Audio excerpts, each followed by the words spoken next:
राधे राधे दोस्तों, आप सभी का मेरा श्री हरि स्टोरी चैनल में बहुत बहुत स्वागत है। और आज हम ज्येष्ठ मास का महात्म्य मतलब की कथा 12वां अध्याय सुनाने जा रहे हैं। तो चलिए अब सुनते हैं आज का महात्म्य। महादेव जी का यह वचन सुनकर भगवान श्री कृष्ण हंसे और उन योगी गुरु महादेव जी के से इस प्रकार सर्व सुखदायक सत्य वचन बोले। भगवान ने कहा, सर्वज्ञों में सर्व श्रेष्ठ शिव, आप पूरे 100 करोड़ कल्पों तथा निरंतर दिन रात मेरी सेवा करते हो। आप तपस्वी जनों, सिद्धों, योगियों, ज्ञानियों तथा वैष्णवों, देवताओं में सबसे ज्यादा श्रेष्ठ हो। शंभु, आप अमृतत्व लाभ करो और महान मृत्युंजय को हो जाओ। मेरे वर से आपको सब प्रकार की सिद्धियां, वेदों का ज्ञान और सर्वज्ञता प्राप्त होगी। वत्स, आप लीला पूर्वक असंख्य ब्रह्माओं का पतन देखोगे। शिव, आज से आप ज्ञान, तेज, अवस्था, पराक्रम, यश और तेज में मेरे समान हो जाओ। आप मेरे लिए प्राणों से भी अधिक प्रिय हो। आपसे बढ़कर मेरा कोई प्रिय भक्त नहीं है। शिव, आपसे बढ़कर अत्यंत प्रेम मेरे लिए दूसरा कोई नहीं। आप मेरी आत्मा से बढ़कर हो। जो पापी, अज्ञानी और चेतनाहीन मनुष्य आपकी निंदा करेंगे, वो तब तक कालसूत्र नरक में जाएंगे जब तक चंद्रमा और सूर्य की सत्ता रहती है। शिव, आप 100 कोटि कल्पों के पश्चात शिवा को ग्रहण करोगे। मेरे वचन कभी भी व्यर्थ नहीं जाते। आपको इसका पालन करना होगा। आप मेरे और अपने वचन का भी पालन करो। शंभु, आप दुर्गा को ग्रहण करके दिव्य सहस्त्र वर्षों तक महान सुख और श्रृंगार रस का भोग करोगे। इसमें संशय नहीं है। आप केवल तपस्वी नहीं हो, बल्कि मेरे समान ही महान ईश्वर हो। जो स्वेच्छा में ईश्वर है, वह समय अनुसार तपस्वी और योगी हुआ ही करता है। शिवदार सहयोग और पत्नी परिग्रह में आपने जो दुख बताया है, उसके विषय में मैं यह कहता हूँ कि उल्टा स्त्री की स्वामी को दुख देती है, पतिव्रता नहीं। जो महान कुल में उत्पन्न हुई है, कुलीन एवं कुल मर्यादा का पालन करने वाली है, वह उसी तरह पति का पालन करती है। जैसे माता उत्तम पुत्र का पतित हो या अपतित, दरिद्र हो या धनवान हो, कुलवती स्त्री के लिए तो वही बंधु, आश्रय और देवता है। जो नीच कुल में उत्पन्न होती हैं, जिनमें माता पिता के बेरसीले स्वभाव और आचरण का सम्मिश्रण हुआ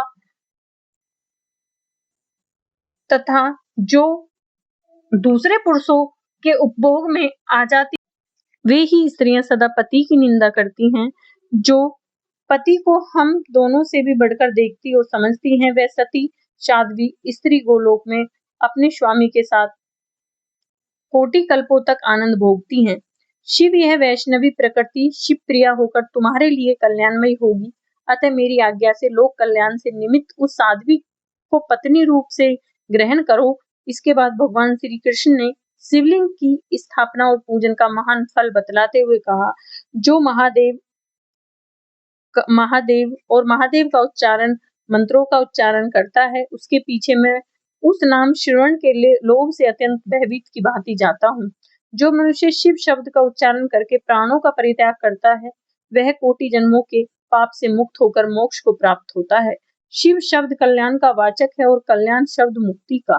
शिव के उच्चारण से मोक्ष कल्याण की प्राप्ति होती है, इसलिए महादेव जी को शिव कहा गया है। शूल्यधारी महादेव जी से ऐसा कहकर भगवान श्री कृष्ण ने उन्हें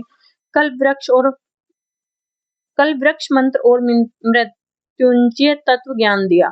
इसके बाद वे सिंह वाहिनी दुर्गा जी से बोले, श्री भगवान ने कहा, वत्से, इस समय आप गोलोक में मेरे पास रहो। फिर समय आने से पर कल्याण के आश्रयभूत मंगलदाता शिव को पति रूप में प्राप्त करोगी।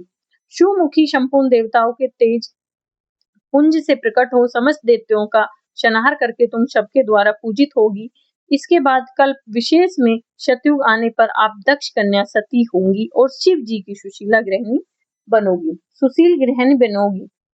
फिर यज्ञ में अपने स्वामी की निंदा सुनकर शरीर का त्याग कर दोगी और फिर हिमवान की पत्नी मैना के गर्भ से जन्म लेकर पार्वती नाम से विख्यात होगी उस समय सहस्त्र दिव्य वर्षों तक आप शिव जी के साथ विहार करोगी। इसके पश्चात आप सदा के लिए पति के साथ पूर्णतः अभिनय प्राप्त कर लोगी। प्रतिवर्ष प्रस्तुत समय में समस्त लोकों में आपकी शरतकालिक पूजा होगी। गांव और नगरों में आप ग्राम देवता के रूप में पूजित होगी तथा विभिन्न स्थानों में आपके पृथक पृथक मनोहर नाम होंगे। मेरी आज्ञा से शिव रचित नाना प्रकार के तंत्रों द्वारा तुम्हारी पूजा की जाएगी। मैं तुम्हारे लिए स्तोत्र और कवच का विधान करूंगा। आपके सेवक ही महान और सिद्ध होंगे तथा धर्म, अर्थ, काम और मोक्ष रूप फल के भागी होंगे।